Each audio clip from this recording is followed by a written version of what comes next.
조금씩 스며드는 영어 채널 시네브로의 이즈입니다. 네, 안녕하세요. 반갑습니다. 이번 시간에는 화제작 귀멸의 칼날 무한열차 편을 평론해 보도록 하겠습니다. 제가 평론문을 썼는데요. 이번 시간에도 쭉 한번 읽어보도록 하겠습니다. 제목은 이것은 완벽한 호흡으로 만들어진 영화다 이고요. 읽어보도록 하겠습니다. 지금 이 글이 쓰여지는 바탕화면처럼 새하얀 날이다.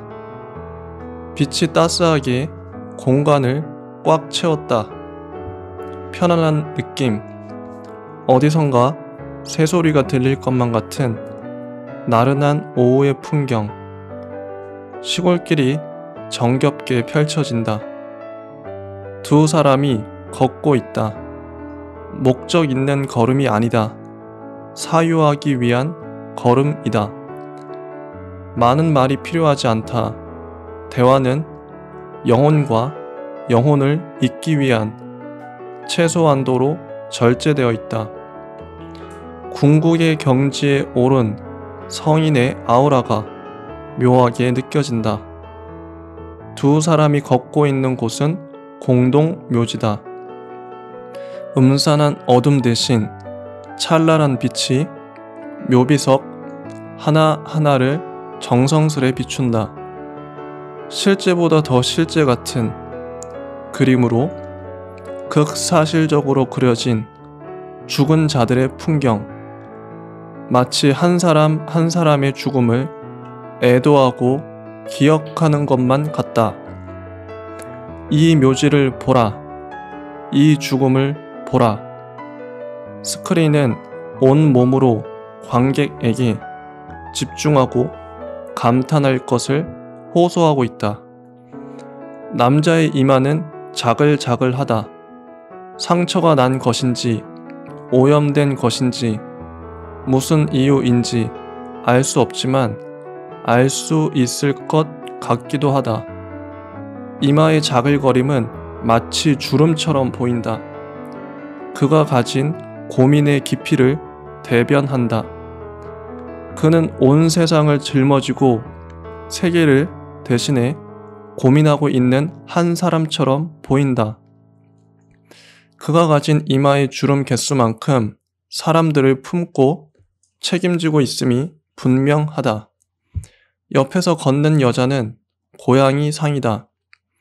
남자는 눈빛이 흐릿하여 의식을 잃을 듯 휘청휘청 건강이 염려되는데 다행히도 옆의 여자는 섬뜩하다 싶을 정도로 부리부리한 눈빛으로 보는 이를 압도한다. 두 사람은 자신들과 보이지 않는 선으로 연결된 수많은 사람들을 진심으로 염려하고 있다. 아이들이 걱정된다고 했는지, 아이들이 잘 해내고 있겠지요 라고 했는지 잘 기억나지 않지만 그 말에는 부모 같은 애정이 담뿍 하지만 넘치지 않게 담겨 있다. 풍경과 발걸음은 한없이 여유롭고 단정한데 왠지 모를 불안과 균열의 기운을 담지하고 있다. 천국의 정원에서 슬며시 지옥의 냄새를 맡는 느낌이다.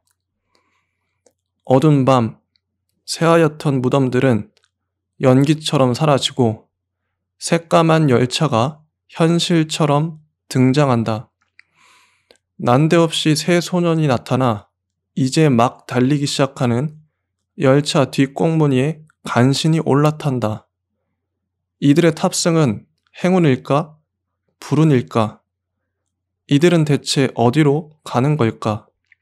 요란하고 시끄럽다. 열차가 달리는 속도만큼 영화의 템포가 빨라졌다. 관객들의 호흡 역시 가빠졌다. 아무런 사전 정보도 없는 상황, 최대한 짧은 시간 내에 3명의 인물들에 대해 납득시켜야만 하는 미션이 주어진다. 일단 캐릭터 디자인은 합격이다. 멧돼지 탈을 쓴 아이, 노란 옷 입은 아이, 녹색 체크무늬 옷 입은 아이. 세 인물이 다행히도 외양만으로 헷갈리지 않을 뿐더러 색상과 가면으로 명확히 구분 가능하다. 이제 캐릭터별 성격이 궁금하다. 멧돼지 탈을 쓴 아이 하시비라 이노스케는 수시로 창문 밖으로 튀어나가려 아둥바둥한다. 창문 밖의 풍경에 반한 건지 너무 아름답다고 말하며 열차 밖으로 불시에 뛰어내릴 태세다. 이를 노란 옷 입은 아이 아가츠마 제니츠가 가까스로 뜯어 아니 때려 말린다. 애니메이션다운 과장법이다. 이 친구는 왠지 개그와 마초를 담당하는 듯하다. 극단의 남성성과 극단의 개그 코드를 연신 시전한다.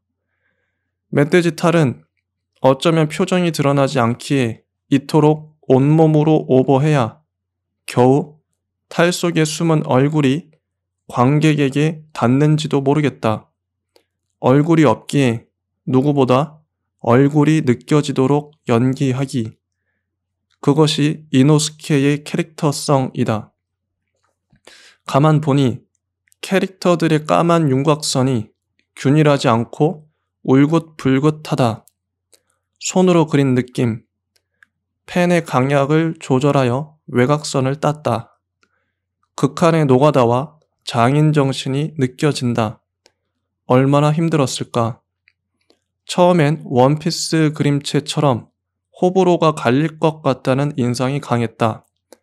낯선 느낌이라 그렇다. 하지만 어떤 낯섦이 어떤 익숙함이 되는 순간 그 그림체가 아니면 만족을 못하는 중독에 관객은 풍덩 빠지고 만다. 그래서 특이성은 보편성의 출입구이다. 형식은 내용을 결정짓고 내용은 형식을 결정짓는다. 펜선이 살아있다는 건 작화가 살아있다는 뜻이다. 손끝이 살아있다는 말이다. 강렬한 펜의 일렁거림 혹은 쭈뼛쭈뼛함은 캐릭터들의 성격과 스토리의 극단성과 호응하여 자연스럽게 와닿는다. 이렇게 그려야만 했다. 이 그림체가 옳다. 일정한 굵기의 외곽선이었다면 필시 그림체가 주는 강렬함은 반감되고 상쇄되었을 것이다. 외곽선의 적극적 활용이 보는 맛을 한껏 살린다. 극단의 사건들 속에서 극단의 감정들이 요동치는 인물들의 외곽선은 결코 자로 잰 듯 기계적일 순 없다. 반듯할 수 없다. 선은 그렇게 파도처럼 출렁여야만 했다. 때론 거칠게, 때론 불꽃처럼 이글거리게. 앞으로 일어날 사건이 열차의 탈선을 유발하듯 말이다.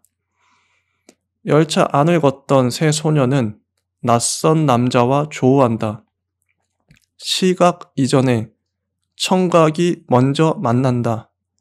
빛의 속도보다 빠른 소리의 속도다. 좋은 연출이란 바로 이런 것이다. 맛있어, 맛있어, 맛있어.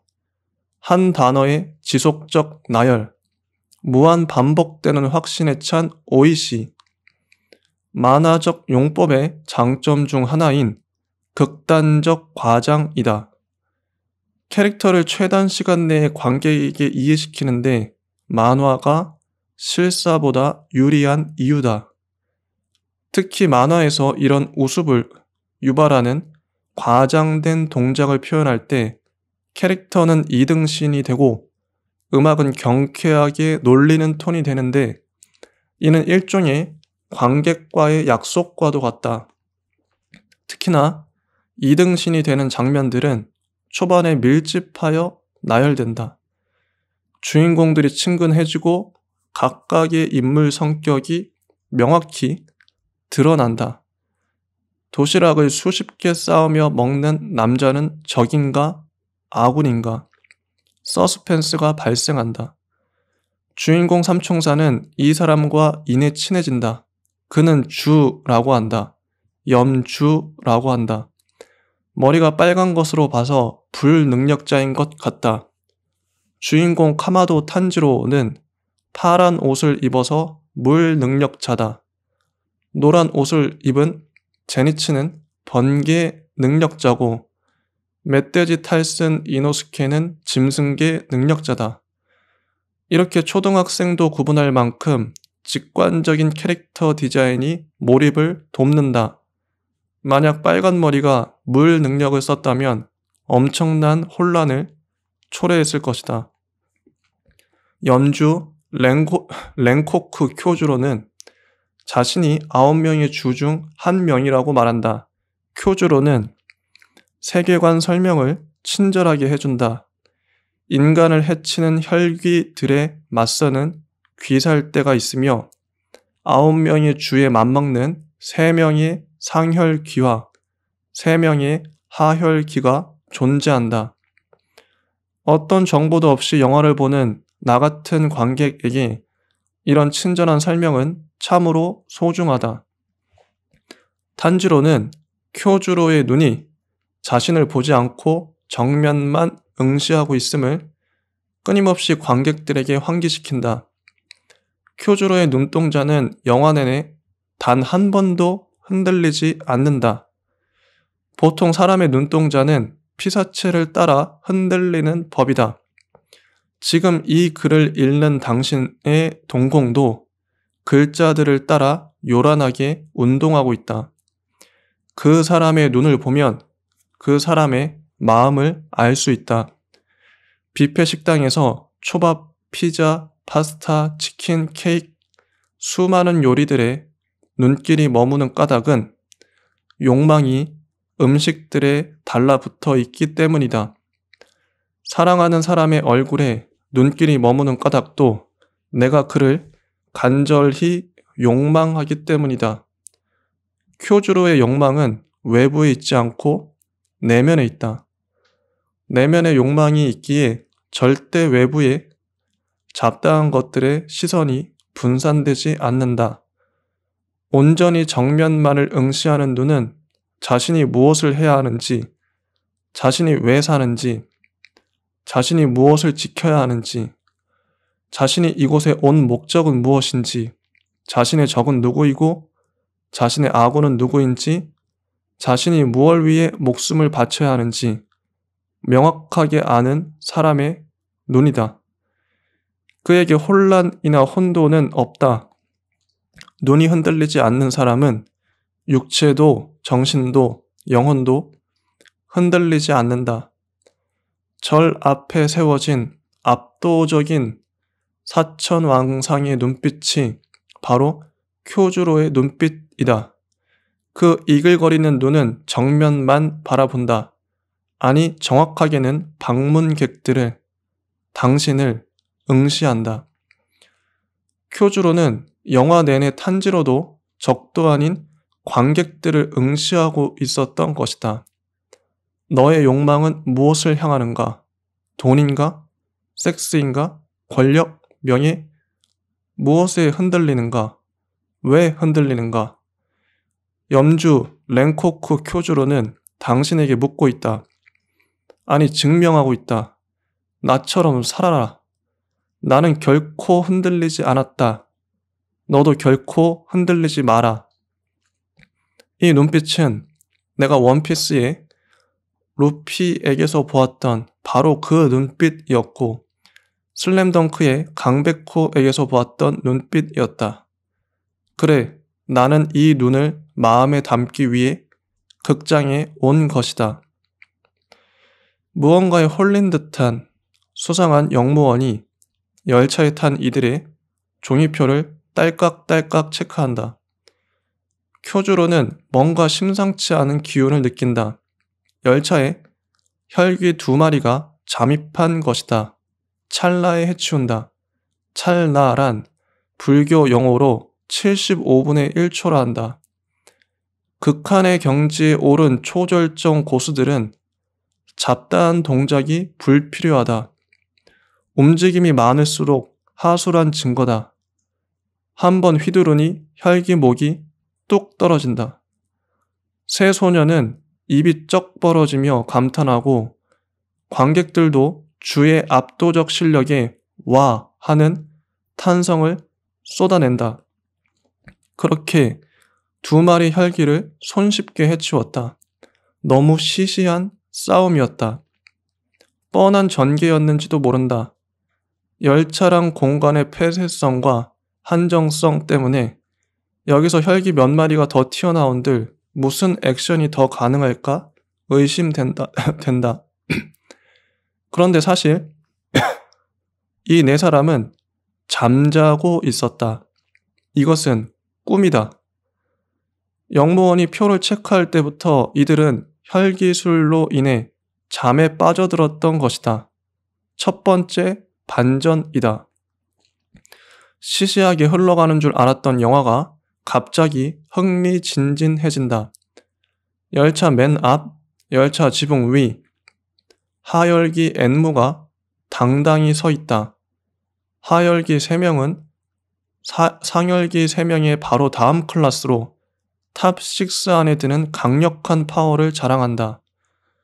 이런 류의 영화들이 자칫 재미없어지는 까닭은 빌런이 뻔하고 변변찮기 때문인데 이 앤무란 빌런은 여러모로 상당히 독특하다. 우선 디자인, 손이 뚝 떨어져 분리되어 활동한다. 손에 눈과 입이 달려서 자유의지를 갖고 돌아다닌다. 호러 무비를 보는 듯한 섬뜩한 형상이다. 얼굴을 보자. 눈동자에는 꿈몽이 새겨져 있다. 인간을 잠에 빠뜨려 꿈을 조작하는 능력을 갖고 있는 것이다. 앤모에게 걸려든 인간들은 행복한 꿈을 지속해서 꾸기 위해 꿈속에 머무르게 해달라고 앤모에게 간청한다. 앤모는 4명의 아이들을 홀려서 4명의 주인공들의 꿈속에 침투하라고 명령한다. 이 아이들은 앤모의 지시에 따라 손과 손을 밧줄로 묶는다. 이들의 꿈은 이제 서로 연결되었다. 아이들의 미션은 꿈속에서 무의식의 구슬을 파괴하는 것이다. 그러면 그 사람은 영원히 깨어나지 못한다. 탄지로는 깊은 산속에 홀로 서 있다. 눈이 소복히 정갈하게 쌓였다. 숲속의 맑은 바람과 기운이 정신을 정화해 주는 듯 하다. 혈기고 전투고 나발이고 다 있고 이런 고요하고 평범한 일상 속에 영원히 살고 싶은 충동을 불러 일으키기에 좋은 공간이다. 그립던 동생들이 나타난다. 고향집에서 어머니도 제외한다. 5 식구가 북적북적하게 모였다. 원래 탄지로의 가족들은 혈기에 의해 잔인하게 피살되었다. 남은 가족은 탄지로와 혈기에 물린 네즈코 뿐이다. 탄지로는 이게 설사 꿈인 줄 알아도 이곳을 떠나고 싶지 않았을 것이다. 차라리 이런 꿈이라면 영원히 깨지 않는 게 더 나을지도 모른다. 바로 이 지점이 혈기 앤무가 인간의 약점을 파고들어 꿈의 노예가 되게 만드는 지점이다. 영악하다. 앤무가 파견한 아이는 탄지로의 꿈속에서 탄지로의 무의식을 찾고 있다. 무의식이 발견되는 순간 파괴되고 탄지로는 다시는 눈뜨지 못할 것이다. 평화 속의 살의, 고요 속의 피바람이 예견되는 장면이다. 탄지로뿐 아니라 관객은 주연 4명의 꿈들을 하나씩 훑는다. 쿄주로는 꿈속에서 아버지와 동생과 어머니를 차례로 만나서 최고가 되는 것에 대해 말하고, 제니치는 어떤 이성과 방방거리며 논일고 있고, 이노스케는 동굴 속에서 탄지로와 제니츠를 거느리고 대장놀이를 하고 있다. 이 꿈들은 인물들 각각이 가장 행복했던 혹은 행복할 것 같은 순간들을 묘사하고 가장 깊은 무의식마저 이미지화해서 보여주는데, 이를 통해 관객들은 직관적으로 해당 인물에 대해 깊은 이해에 도달할 수 있다. 영리한 스토리 구성이다. 만화로는 54에서 69화, 단행본으로는 7에서 8권에 해당하는 내용을 나처럼 극장에서 처음 보는 관객들은 정보의 단절로 이해하기 힘들다. 이런 상황에서 꿈이라는 설정으로 인물들의 전사, 프리퀄을 살펴볼 수 있게 됐다. 탄지로의 무의식은 고요하고 광활한 하늘과 맞닿은 바다, 제니치의 무의식은 번개가 치는 어둠, 이노스키의 무의식은 사방이 깜깜한 동굴, 쿄주로의 무의식은 불길이 치솟는 마그마 지대를 보여준다. 이런 류의 액션 영화를 볼 때 관객의 불만은 주인공이 왜 저토록 처절하게 싸우는지 그 이유를 모르겠다는 것이다. 이 영화는 꿈과 무의식이란 수단을 통해 관객들을 초반에 충분히 납득시키고 있다. 꿈속이란 설정이 없었더라면 플래시백으로 과거 회상하는 씬이 첨가되었을 텐데, 이럴 경우 진부해질 우려가 다분하다. 어쩌면 이 영화의 이후 극장판에서는 이런 천운을 다시 만나기 어려울 것이다. 호흡상으로 보아도 이후 있을 대전투를 위해 숨을 차분히 고르고 심호흡을 깊게 하는 단계다. 꿈속 모습이 정적이기에 자칫 지루해질 우려도 있었다.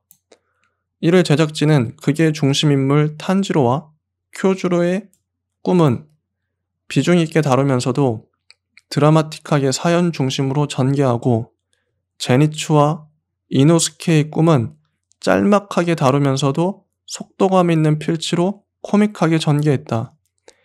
이 네 가지 꿈들이 서로 리드미컬하게 뒤섞이면서 운율을 자아냈다. 게다가 각각의 꿈속에 송곳 같은 무기를 든 아이들이 언제 각각의 무의식의 구슬을 깨뜨릴지 알 수 없게 함으로써 서스펜스적 긴장감 또한 주었다. 자, 이제 관건은 어떻게 꿈인 걸 알아차리고 깨어날 것인가 이다. 쿄주로의 무의식의 구슬을 아이가 깨뜨리려는 순간 열차 안에 잠들어 있던 쿄주로는 아이의 목덜미를 꽉 잡고 놓아주지 않는다. 생의 의지가 그만큼 강하다는 증거다. 이런 디테일한 묘사들이 쿄주로를 더 신화적 인물로 보이게끔 만든다. 제니츠와 이노스케는 꿈에 취해서 깨어날 기미가 보이지 않는다. 유일한 희망은 주인공 탄지로밖에 없다. 탄지로는 물속에 비치는 자기 모습이 자신에게 외치는 소리를 듣고 꿈인 걸 각성한다. 얼음장 같은 물속에 잠기며 꿈인 걸 깨달은 것이다. 탄지로는 그토록 그리던 가족마저 눈물을 훔치며 떠나보낸다. 꿈에서 깨어나는 방법을 고심하던 탄지로에게 문득 스친 생각은 자기 자신을 죽이는 것이었다. 만약 이게 꿈이 아니라면 어떡하지? 정말 내가 죽어버린다면? 결단이 필요한 시점, 탄지로는 검을 들어 자신의 목을 벤다. 꿈에서 깨어난다. 모두가 손목이 묶여서 잠든 걸 확인한다. 여동생 네즈코는 이마에서 피를 흘리고 있다. 필사적으로 사람들을 깨우려 한 것이다. 탄지로는 그런 여동생을 보고 안타까워한다. 네즈코에게 나머지 사람들을 부탁하고 탄지로는 이제 모두를 잠들게 한 혈기를 찾아 열차 맨 앞으로 돌진한다. 탄지로는 엠무를 베려고 하지만 그때마다 곳곳에 포진한 엠무의 눈들을 마주치고 잠에 빠져들어 엎어진다. 탄지로는 잠들 때마다 자신의 목을 베어 깨어나고 다시 엠무에 맞선다. 잠들고 맞서고 잠들고 맞서고 이런 상황이 수차례 반복된다. 이러한 탄지로의 고군분투를 실시간으로 지켜보는 관객들은 조마조마하다. 달리는 열차에서 순간 잠들어버린 탄지로는 열차 밖으로 떨어질 뻔한 모습을 여러 번 보여준다. 엔무의 일격에 언제 당할지 모른다는 걱정도 든다. 아군은 모두가 하염없이 잠들어 있는 상황, 홀로 맞설 수밖에 없어서 더 절박하고 더 불안하다. 만약 4명이 한꺼번에 덤볐더라면 엔무는 순식간에 죽고 말았을 것이다.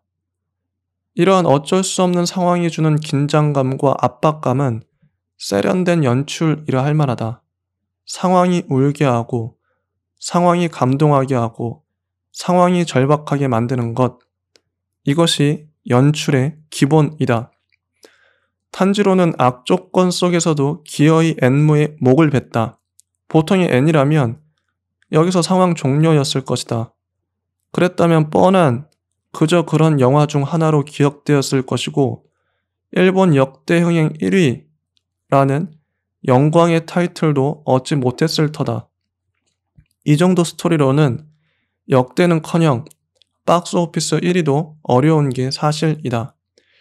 여기서 반전이 일어난다. 엔모는 목이 떨어진 상황에서도 본체는 따로 있다고 말한다. 자신은 더 강해지기 위해 열차와 한몸이 되었으며 200여 명의 승객들을 이제부터 먹어치울 것이라고 선언한다. 어디 막을 수 있으면 막아보라고 으름장을 놓는다. 탄지로는 당황한다. 관객들은 점점 더 큰 압박과 긴장 속으로 속절없이 빨려 들어간다. 엔무의 꿈에 모두가 사로잡힌 격이다. 호흡이 거칠어진다. 숨이 가빠진다. 관객들은 점점 몰입에 빠져든다. 탄지로의 새로운 미션은 열차 내 200여 명의 승객들을 한 사람도 빠짐없이 모두 지키는 것이다. 혼자 힘으론 당연히 역부족이다. 열차 한 량을 감당하기도 벅찬데 10량이 넘는 열차를 무슨 수로 지켜낸단 말인가. 절망에 빠질 때쯤 다행히 이노스케가 깨어났다. 관객들은 환호한다. 마치 월드컵에서 0대3으로 지고 있는 와중에 우리 편 그라운드에 메시와 호나우두와 마라도나가 용병으로 출격한 모습을 보는 것만 같다. 그만큼 적절한 타이밍의 아군 등장이란 엄청난 쾌감을 안겨주는 법이다. 사실 중국 고전소설 삼국지의 쾌감도 숨어있던 아군이 기습한다든지 적이 알지 못하는 어떤 전략 전술을 쓴다든지 하는 의외성에서 나온다. 이러한 의외성을 얼마나 적절한 타이밍에 활용하느냐가 이런 액션 활극의 쾌감을 좌우한다. 연이어 제니츠와 쿄주로도 깨어난다. 여동생 네즈코까지 모든 주인공들이 열차에서 슬금슬금 기어나오는 촉수들을 필사적으로 베어 승객들을 지킨다. 하지만 이렇게 지키기만 해서는 언젠가는 힘이 소진될 테고 언젠가는 엔무의 촉수에 모두가 잡아먹히고 말 운명이다. 쿄주로는 혈기를 없애버리는 법에 대해 탄지로에게 다시금 일깨워준다. 척추를 베라. 척추 없는 혈기는 없으니 척추만 찾으면 된다. 이제 탄지로의 미션은 엔무의 척추를 찾아 베어버리는 것이다. 이처럼 주인공의 미션이 수시로 수정되고 변화하는 모습을 보는 것도 이 애니의 재미 요소 중 하나다. 스토리의 목표 지점, 엔무를 죽여라는 단순 명료한데 그곳까지 도달하기 위한 과정이 정교하고 섬세한 것이다. 여기서 잠깐 쿄주로가 척추를 찾아서 베면 될 거 아니냐 반문하실 수도 있다. 그럴 수 없는 상황이다. 열차 5량의 승객들을 쿄주로가 커버해야만 하기 때문이다. 탄지로는 기껏해야 1~2량 정도의 승객만을 지킬 수 있을 뿐이니 별 쓸모가 없다. 따라서 쿄주로는 절대 열차 밖으로 나갈 수 없다. 그를 대체할 인물이 아무도 없기 때문이다. 잠시 쿄주로를 생각해보자. 저스티스 리그의 스토리를 짤 때 가장 중요했던 건 슈퍼맨의 오버파워에서 오는 밸런스 붕괴를 어떻게 스토리적으로 매끄럽게 만들 것인가 였다. 이는 어벤져스 엔드게임에서도 제기될 수밖에 없었던 필연적 문제였다. 캡틴 마블의 힘이 다른 영웅들에 비해 압도적 우위에 있는 상황에서 처음부터 캡틴 마블이 등장한다면 모든 전투씬과 긴장과 갈등이 순식간에 해소되어 영화가 너무 빨리 끝나버리는 치명적 단점이 있었다.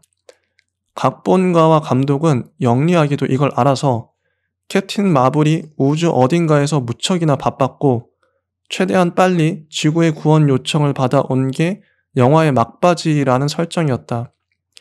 그래서 알다시피 이 영화는 흥행에 대성공했고 막바지 캡틴 마블의 우주선 모조리 부수는 씬도 엄청난 쾌감을 안겨주었다. 반면 저스티스 리그는 슈퍼맨의 원맨 쇼라느니 저럴 거면 혼자서 다 싸우지 뭐하러 들러리들은 등장시켰냐는 등등의 야유와 조롱을 들어야만 했다. 6명의 주 중 하나인 랭코크 쿄주로는 슈퍼맨급의 오버파워 등장인물이다. 엠무 정도야 1극에 끝장낸다. 그래서 작가의 숨겨진 목표는 처음부터 끝까지 엠무와 쿄주로를 만나지 못하게 하는 것이었다. 실제로 쿄주로는 엠무의 얼굴도 보지 못했다. 지금도 쿄주로가 승객들을 지키느라 엠무의 척추를 찾지 못하는 어쩔 수 없는 상황에 놓였다. 일부러 슈퍼맨의 손발을 묶고 배트맨이 가까스로 온갖 첨단 무기 다 써가며 적과 처절히 싸우는 격이다. 덕분에 관객들은 심장이 쫄깃하다. 탁월한 연출 감각이다. 이제 열차는 쿄주로, 제니츠, 네즈코가 지키고 엠무의 척추는 탄지로와 이노스케의 몫이다. 이 두 사람의 손에 승객 200여 명을 포함한 모두의 목숨이 달렸다. 시간이 흐르면 흐를수록 아군의 힘은 점점 빠질 것이기에 조금의 지체도 용납할 수 없다. 최단 시간에 해치워야 한다. 열차 맨 앞에 화물칸이 수상하다. 그곳에서 비릿한 냄새가 난다. 동물적 감각으로 이노스케는 엠무의 척추를 찾아냈다. 하지만 혼신의 힘을 다해 화물칸을 검으로 내려쳤지만 고작 척추를 외부에 노출시키는 것밖에 타격을 주지 못했다. 이래가지고는 뼈를 꺾지 못한다. 방법은 이노스케가 살을 베어 뼈를 드러내면 탄지로가 척추를 내리찍어 두 동강 내는 것 뿐이다. 두 사람은 일격을 가하려 하지만 엠무 역시 가만히 당하고만 있지 않는다. 자신의 무수한 눈들을 노출시켜 이노스케와 탄지로를 꿈속에 빠지게 만든다. 두 사람은 순식간에 잠에 빠져들어 버려서 도무지 검에 힘이 들어가지 않는다. 다시금 탄지로가 엠무를 열차 위에서 맞섰던 그 장면이 떠오른다. 일어나고 잠들고 일어나고 잠들기의 무한 반복. 방법은 없는 걸까? 이 장면은 마치 영화상에서 수없이 다른 방식으로 변조되었던 타임슬립물들을 떠오르게 만든다. 톰 크루즈가 주연했던 일본 라이트 노벨 원작 엣지 오브 투모로우가 생각난다. 주인공은 죽을 때마다 처음으로 돌아오기 때문에 일부러 죽으면서 다음 장면들을 이어간다. 닥터 스트레인지의 도루마무 씬도 생각난다. 도루마무란 절대자를 이기기 위해 닥터 스트레인지는 무한 반복되는 죽음을 경험한다. 이런 일종의 시간 반복 트릭을 깨는 방법을 찾아내는 것이 타임슬립물들의 재미다. 이 영화에서는 의외로 이노스케의 멧돼지 탈이 키포인트였다. 멧돼지 탈을 쓰면 어디를 보는지 상대가 알 수 없기 때문에 엠무의 눈을 보지 않을 수 있고 당연히 꿈에 빠져들지 않는다는 논리다. 그럴듯한 설명이다. 이제 이노스케의 도움을 받아 엠무의 척추만 베면 되는데 엠무에게 홀린 역장이 탄지로를 기습하여 복부에 상처를 낸다. 치명상이다. 탄지로는 제대로 서 있기도 힘든 상황. 관객들은 이제 손을 모으고 기도하는 심정이 된다. 간절해진다. 상황은 절정으로 치닫는다. 엠무는 발악에 가까운 저항을 한다. 이노스케와 탄지로는 마지막 일격을 가하여 엠무의 척추를 기어이 잘라내고 만다. 열차는 요란한 소리를 내며 뒤엉켜 탈선한다. 엠무는 죽어가며 말한다.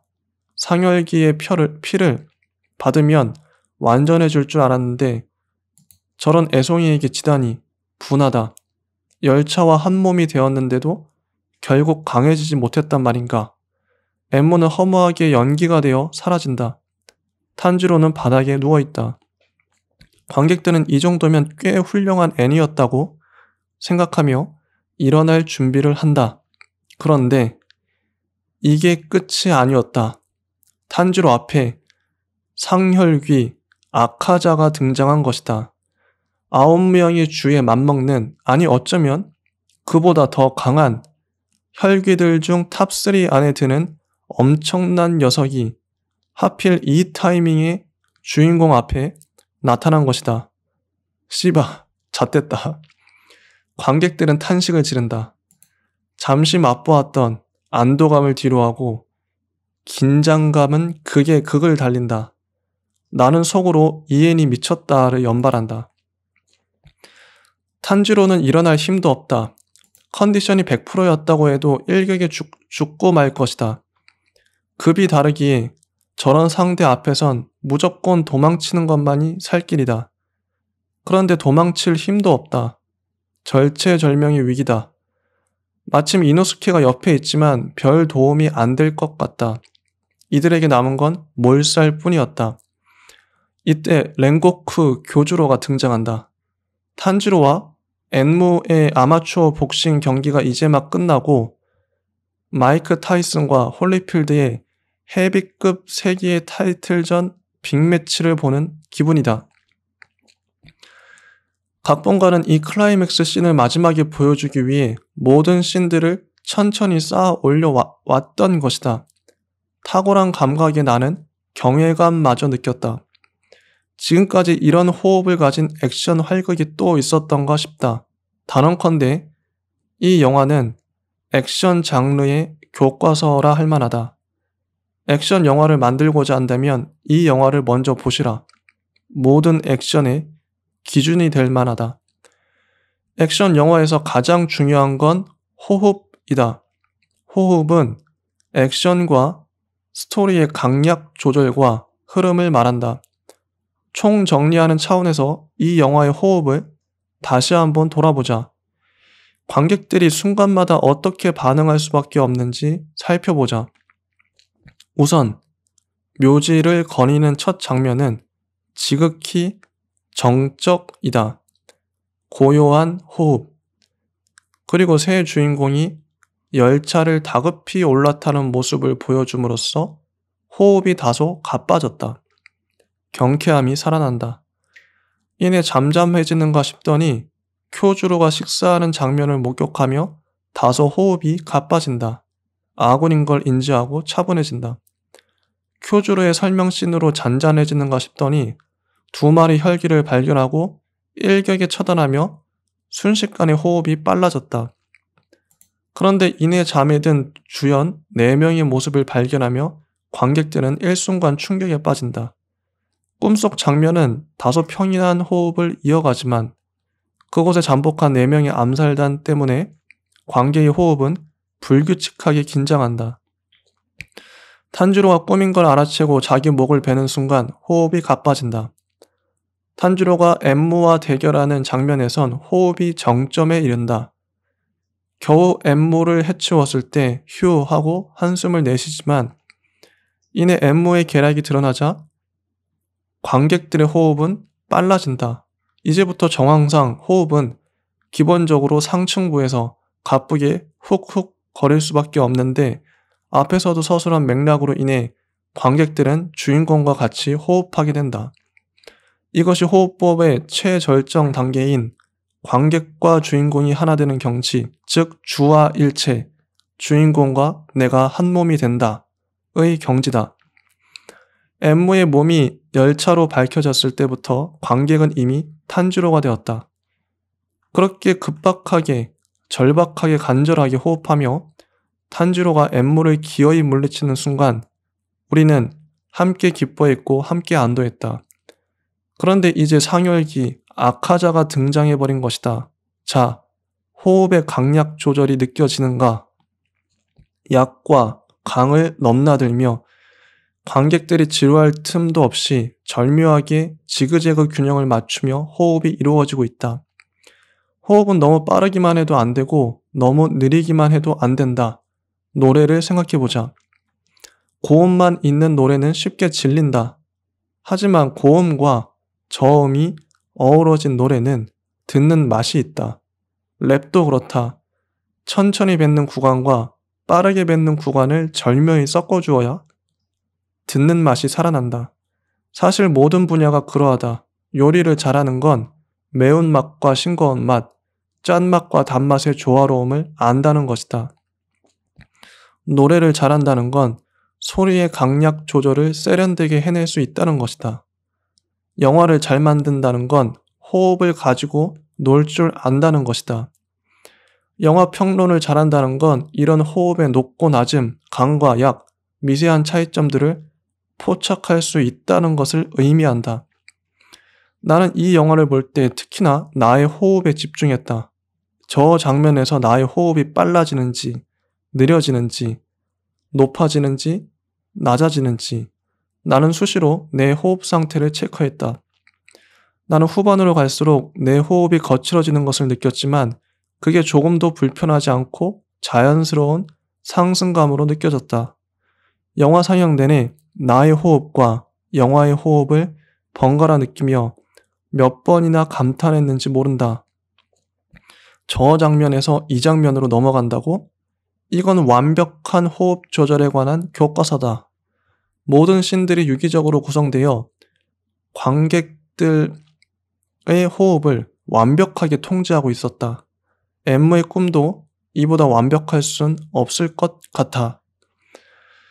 렌코쿠 쿄주로는 제1형 부지화, 제2형 상습 염천, 제3형 기염 만상, 제4형 성염의 파도, 제5형 염호 등등 자신이 구사할 수 있는 모든 기술을 총동원하여 아카자에게 맞선다. 하지만 아카자는 여유로운 표정이다. 쿄주로의 호흡은 이미 극으로 치닫고 있는데 아카자의 호흡은 산책하는 것처럼 가뿐하다. 수준차, 즉 체급차가 나버리는 것이다. 헤비급에게 라이트급이 아무리 발버둥 쳐봤자 주먹 한 방만 제대로 꽂히면 땅바닥에 벌러덩 누워버린다. 쿄주로는 이를 알면서도 자신이 사랑하는 모든 이들을 지키기 위해 이를 악물고 싸우고 있다. 어쩌면 그는 시간을 벌고 있는지도 모른다. 힘으로 척추를 꺾지는 못해도 해만 뜨면 저 지랄맞은 녀석을 쫓아낼 수는 있을 테니 말이다. 그는 버티고 있다. 아카자는 쿄주로의 강해지고 싶은 의지를 깨닫고 쿄주로의 가장 약한 부분을 건드린다. 나와 같은 혈기가 되면 너는 더 강해질 수 있어. 인간의 몸은 재생이 안 되지만 혈기의 몸은 금방 재생이 된다고 설득한다. 빌런다운 영악한 제안이다. 악마가 진정 무서운 이유는 인간을 초월한 막강한 힘보다는 인간을 타락시켜 자신과 동일한 부류로 만들어버린다는 데에 있다. 성경의 뱀도 아담과 하와를 꼬셔서 죄를 짓게 만들었다. 아카자의 목적도 쿄주로를 단순히 힘으로 제압하는 게 아니라 자신의 동료로 만들어버리는 것에 있었다. 아카자는 쿄주로의 기술에 팔이 잘리고 몸통이 뚫려도 아무렇지도 않게 금방 재생해버린다. 아카자가 인간의 육체를 갖고 있었다면 애초부터 쿄주로의 상대도 안 됐을 것이다. 그가 혈기이기에 쿄주로를 능가할 수 있는 것이다. 쿄주로는 아카자의 말에 답한다. 인간의 몸은 재생도 안 되고 꺾어지고 부러지고 끊어지고 잘린다. 하지만 그런 인간이기에 위대한 것이다. 그런 나약함을 알면서도 너희들의 그런 강인한 육체에 저항하는 인간이기에 진정 위대하다고 말할 수 있다. 나는 혈기가 아니라 인간이고 싶다. 너무나도 감동적인 말이다. 우리는 어떨 때 감동하는가? 절대로 무슨 일이 있어도 기어코 굽히지 않는 신념을 볼 때 감동한다. 해적 깃발을 향해 날아오는 대포를 정면으로 맞으며 피 흘리며 지키던 루피의 눈빛을 나는 기억한다. 이 깃발은 너희가 함부로 할 수 있는 그런 게 아니야. 한 주먹도 안 되는 잔챙이에게 맥주병을 연속으로 얻어 맞으면서도 피가 줄줄 흐르는데도 가만히 맞고만 있었던 샹크스를 기억한다. 힘은 아무 때나 함부로 쓰는 게 아니야. 랭코크 쿄주로는 타협을 거부한다. 끝까지 거부한다. 조금의 흔들림도 없다. 이만하면 타협해도 되잖아. 그러다가 너 죽는다고. 관객들은 마음속으로 어느샌가 아카자와 타협한다. 내가 저 상황이라면 진작에 타협했겠다. 나라면 저 정도는 못할 거야. 내가 싫어진다. 미워진다. 아카자를 통해 나의 본 모습이, 실체가, 욕망이 벌거벗겨진 느낌이다. 아카자의 끈질기고 집요한 설득과 쿄주로의 조금도 흔들리지 않는 눈빛과 아카자의 절대 이길 수 없을 것 같은 압박감과 쿄주로의 헛된 무수한 칼질을 보며 관객들은 걱정과 안타까움과 탄식과 절규와 혼돈과 답답함과 간절함과 존경을 쏟아낸다. 랭고쿠 쿄주로는 제9형 연옥까지 시전하며 자신의 최대치를 끌어올려 아카자에게 맞서지만 아카자의 척추를 끊어내진 못했다. 아카자는 쿄주로의 배를 주먹으로 뚫어버린다. 탄지로도 울고 나도 울고 관객들도 울었다. 나는 이 장면에서 루피의 형 에이스가 생각났고 수많은 소년 만화에 처절한 장면들이 스쳤으며 글을 쓰는 지금은 일제시대에 분연히 항거했던 독립투사들의 얼굴과 독재 정권에 목숨 걸고 저항했던 투사들의 얼굴이 떠오른다. 이들 모두는 결국 한 사람이다. 도저히 이길 수 없고 너무나 막강하여 감당할 수도 없고 어떻게든 상대가 안 되는데도 불구하고 자신이 다치고 깨지고 아프게 고문받으며 죽을 걸 알면서도 부딪히는 그 패기, 그 용기, 그 헌신, 자기 몸은 어떻게 되든 상관없다는 극한의 이타주의. 이것은 인간이 도달할 수 있는 가장 극한의 절정의 경지이다. 이런 사람이야말로 성인이고 신과 맞먹는 높이에 있다고 할 만하다. 이때 마침 해가 밝아온다. 아침이 드디어 오는 것이다. 그토록 당당하던 아카자는 도망치고자 발버둥 치지만 쿄주로의 몸에 박혀있는 자신의 팔을 뺄 수가 없다. 쿄주로는 마지막 있는 힘을 다해 아카자의 팔을 자신의 뚫린 배로 부여잡고 있다. 그는 온몸으로 버티고 있다. 아, 이 장면을 떠올리자니 가슴이 뜨거워진다.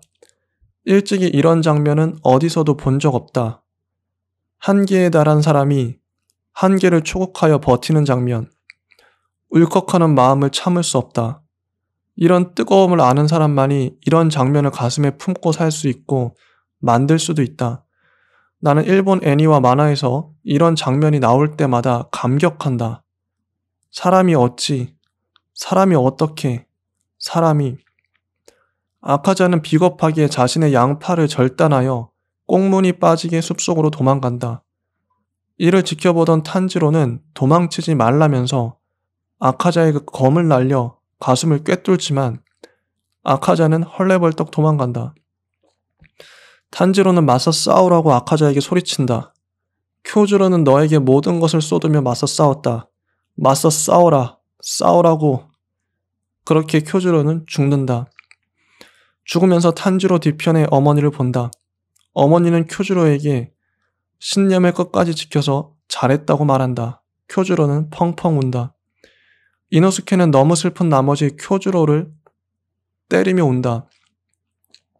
제니치 역시 땅바닥을 뒹굴며 운다. 지금은 너무 나약해서 지키지 못했던 한 사람을 떠올리며 운다. 강하기에 모든 이들을 지킬 수 있었던 사람을 떠올리며 운다. 이 세 사람은 이 사건을 통과하며 각성했고 더욱 강해질 것이다. 까마귀 한 마리가 이 모든 것을 지켜보았다. 이 까마귀는 전국 곳곳을 날아다니며 8명의 주로 보이는 사람들에게 이 소식을 전해준다. 그들은 안타까워하지만 한편으론 자랑스러워한다. 랭코쿠 쿄주로가 끝까지 타협하지 않고 버틴 것에 대해 경애를 표한다. 마지막으로 까마귀가 다다른 곳은 처음 우리가 공동묘지에서 봤던 그 남자와 그 여자 곁이다. 우리는 앞으로 이들이 어떤 균열과 불안과 혼란과 극도의 힘과 처절한 싸움 앞에 놓여질지 예상하고 전율한다. 관객의 호흡은 영화가 끝난 뒤에도 가쁘게 이어지고 있다. 지금도. 이 영화를 보기 이전으로 돌아가지 못할 것 같다. 이제 남은 건 귀멸의 칼날 애니메이션 26부작을 정주행하는 것과 다음 기수의 애니가 나오길 기다리는 것뿐이다. 이토록 완벽한 여운, 완벽한 호흡이 또 있을까?